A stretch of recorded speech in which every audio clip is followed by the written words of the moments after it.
Барлықтарыңызға қайырлы күн. Мен бүгін сіздерге математикалық, экономикалық, статистикалық талдау негізінде жасалған ең шынайы әрі тиімді ипотека туралы айтқым келеді. Интернетте, яғни ютубта жүздеген, тіпті мыңдаған видеолар бар екен ипотека туралы, бірақ сіздерге дәл осылай кесте түрінде ешкім әлі түсіндірмеген екен. Сондықтан да мен сіздерге бұл видеоны ұсынайын деп отырмын. Бұл видеодан кейін сіз аренда немесе ипотеканың қайсы тиімдірек, және де қолыңызда азғантай ақша қаражаттары болса да, оны қалай дұрыс инвестиция жасап, қалай көбейту керектігін көрсеткім келеді. Қазір біз сіздермен құны 18 миллион теңгеге тең келетін бір бөлмелі пәтерді ипотека арқылы есептейміз. Ол үшін бізде квартираның құны, яғни пәтер құны 18 миллионға тең. Алғашқы жарна, яғни первоначальный взнос 20%, ол 3 миллион 600 мың теңгеге тең, және банктен алатын ипотека, яғни айырмашылығы 14 миллион 400 мың теңгеге тең болады. Осындай көрсеткіштеріміз бар. Енді біз банктен ипотека алғымыз келеді. Қазіргі ипотека ол ең қарапайымы, кез келген екінші деңгейдегі банктер ұсынатын ипотека қазір өкінішке орай екінші нарық үшін 19% құрайды. Енді сізде 18 миллион теңгенің үйін алғыңыз келеді. Алғашқы жарнадан 3 миллион 600 мың теңгеңіз бар. Банктан 14 миллион 400 мың теңге қарызға аласыз. Сонда сіз 15 жылға 19% есептегенде ай сайын 234 мың теңге төлеп отырасыз. Бұл ең қарапайым ипотека. Сіздер қазір 234 мың теңге ай сайын өте көп деп айтуларыңыз мүмкін. Сондықтан да мен сіздерге мына кестені көрсеткім келеді. Бұдан біз не байқаймыз? Пәтер құны жыл сайын кеміп емес өсіп бара жатыр. Сондықтан оның арендасы да өсіп барады. Сондықтан да мына кестеге назар аударсаңыз, 2024 жылы сіздің 18 миллион теңге тұратын пәтеріңіздің аренда құны 160 мың теңгені құрайды. Және де ол ай сайын өсіп отырады. Келесі жылы 180 мың, 190 мың, 200 мың. Негізі барлық интернеттегі мәліметтерге сүйене отырып, мен инфляция мөлшерін пәтер құнының өсуін шамамен 7% деп алдым. Сондықтан да мен осындай кестені сіздерге ойлап шығардым. Сонда қараңыздар, ай сайын ипотеканың бағасы ай сайын төлемсізден өзгермейді, бірақ аренда бағасы жыл сайын өзгеріп отырады. Яғни 2024-те 160 мың, 2025-те 180 мың, 2026-та 190 мың, 200 мың, 210 мың, 230 мың деп өзгеріп отырады. Яғни өсіп отырады. Сол кезде шамамен 6 жылдан кейін сіздің ипотекаңыз бен аренда құны теңеседі. Міне осы кезде сізде ең тиімді ипотека болады. Яғни егер сіздің төлеп жатқан ипотекаңыз арендаңыздың бағасы теңескенде де бұл ең тиімді ипотека болып есептеледі. Ары қарай сіздер уже плюсқа кетесіздер. Яғни 2030 жылы аренда бағасы 250 мың, 260 мың деп 400 мыңға дейін өседі, ал сіздің ежемесячный платежіңіз сол қалпы қалады. Сондықтан бұл жерде сіздер плюске кетесіздер. Енді ең бастысы мына жерде жалпы сомаға назар аударыңыздар. Сіздер 15 жыл бойы 19% ипотека алдыңыздар, соңында сізде переплата 42 миллион 120 мың теңгені құрайды.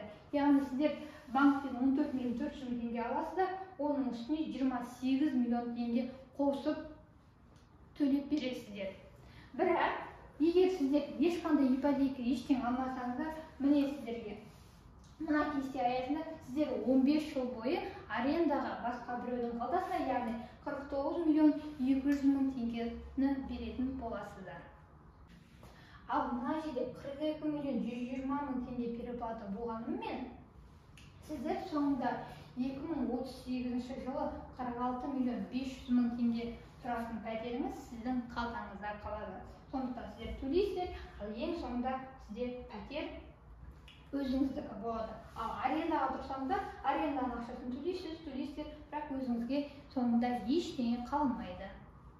Сондықтан да мына кестеден сіздерге түсінікті деп ойлаймын. Яғни жыл сайын бізде міндетті түрде пәтер бағасы өсіп тұрады. Яғни 2024 жылы сіздің пәтер 18 миллионға тең болса, 25 жылы 19, 26, 20 миллион, сонымен жыл сайын өсіп, соңында 15 жылдан кейін оның бағасы 46 миллион теңгеге дейін жетуі әбден мүмкін. Енді осы переплатаны азайту мақсатында отбасы банктен қалай ипотека алуға болатынын көрсеткім келеді. Ол үшін мына жерде квартирамыз 18 миллион теңге тұрады, қолымызда 3 миллион 600 мың теңгеміз бар. Яғни біз отбасы банктен ипотека алу үшін бізде 50%, яғни 9 миллион теңгесі болу қажет. Сондықтан да сіздер тұтынушы кредитін аласыздар 5 миллион 400 мың теңге. Егер 5 миллион 400 мың теңгені кез келген екінші деңгейлі банктен алатын болсаңыз, ай сайын төлейсіз, 158 мың теңгені құрайды. Және оны 60 ай бойы төлейсіз. Одан кейін барып отбасы банкі арқылы 50-50 ипотекасын рәсімдеуге болады. Сонда сіздер 5 жыл бойы ай сайын 309 мың теңге ипотека үшін төлеп отырасыздар. Оның 151 мың теңгесі отбасы банкке төленеді, ал 158 мың теңгесі алдында алған тұтынушы кредитіне төленеді. Сонда сіздер 5 жыл бойы 309 мың теңгеден төлейсіздер. 5 жылдан өткен кезде сіздер уже отбасы банкке ғана 151 мың теңгеден төлейтін боласыздар. Барлығы шамамен 9 жылда төлейсіздер. Сондағы сізде переплата мөлшері 25 миллион 33 мың теңгені құрайды. Яғни үстінен сіз 16 миллион теңге банкке қосып төлейсіз. Егер сіздер 309 мың теңге ай сайын көп болып кетеді деп ойласаңыздар, онда сіздерге келесі мысалды көрсеткім келеді. Бұл жерде сіздер 18 миллион теңгені үйін алғаныңыз келеді, қолдарыңызда 3 миллион 600 мың теңгелеріңіз бар. Ипотека, яғни отбасы банкі арқылы 50-50-мен алғыңыз келеді бұл пәтерді. Бірақ сіздің қолыңызда әлі 50% жоқ. 50%-ті онда біз қарапайым депозитте, яғни екінші деңгейлік банктердегі депозитке жинаймыз. Ол үшін жаңағы 3 миллион 600 мың теңгеңізді аламыз да депозитке саламыз, және оған ай сайын 150 мың теңгеден 3 жыл бойы құйып отырамыз. Сонда бізде 3 жылдан кейін жаңағы депозитіміз 11 миллион 800 мың теңгеге тең болады. Енді 3 жыл бойы осылай жинасақ, сізде ай сайын шығын, ол яғни ипотекаға 150 мың теңге төлейсіздер, ал сіздің арендадағы пәтеріңіздің бағасы 160 мың теңге, яғни 160 мыңға 150 мыңды қосасыз, 310 мың теңге төлейсіз бірінші жылы, екінші жылдағы шығын 330 мың теңгеге сәйкес келеді. Міне 2025 180 мың теңге арендаға, 150 мың теңге депозитке салып отырсаңыз, сіздегі шығын 330 мың теңгені құрайды, ал келесі жылдағы шығын 340 мың теңгені құрайды.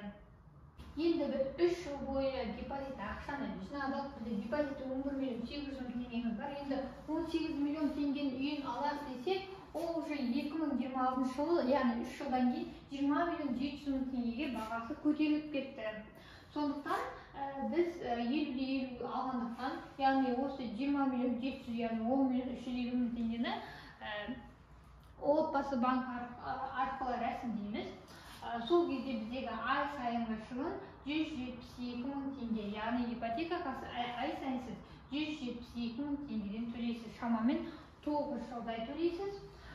Сондағы жалпы сомасы сіздерде переплата 28 миллион 936 мың теңгені құрайды. Енді бұлай жинау ай сайын 150 мың теңгеден жаңағы жинап отыру, әркімнің орысша айтқанда сила воли дейді, соған байланысты. Енді соңғы көрсеткіштеріне келсек, яғни сіз 3 жыл бойы 310, 330, 340 мыңнан төлейсіз, қалған жылдар сізде жүктеме азаяды, яғни 172 мыңнан төлейсіз. Ал сіз яғни соңғы платежды 2035 жылы сіз барлық кредиттеріңіз жауып бітіресіз. Ал 2034 жылы, яғни сіз ипотекаңыздың уақыты біткен кезде, барлығын жапқан кезде, пәтер құныңыз бұрын 20 миллион болып еді ғой, ал 2035 жылы ол пәтердің құны 37 миллион теңгеге сәйкес болады. Сондықтан да бұл ипотеканы да мен тиімдірек деп ойлаймын. Енді осының қорытындыласақ, соңғы жағынан назар аударыңыз. Егер сіз өзіңізге ешқандай пәтер рәсімдемесеңіз, ипотека алмасаңыз, тек қана арендада тұрсаңыз, 15 жыл бойы сіз арендаға 49 миллион 200 мың теңге жұмсайтын боласыз.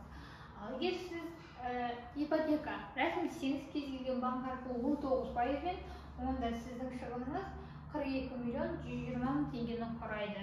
Бірақ сізде 2038 жылы құны 46 миллион 500 мың теңгенің пәтері өзіңізде болады.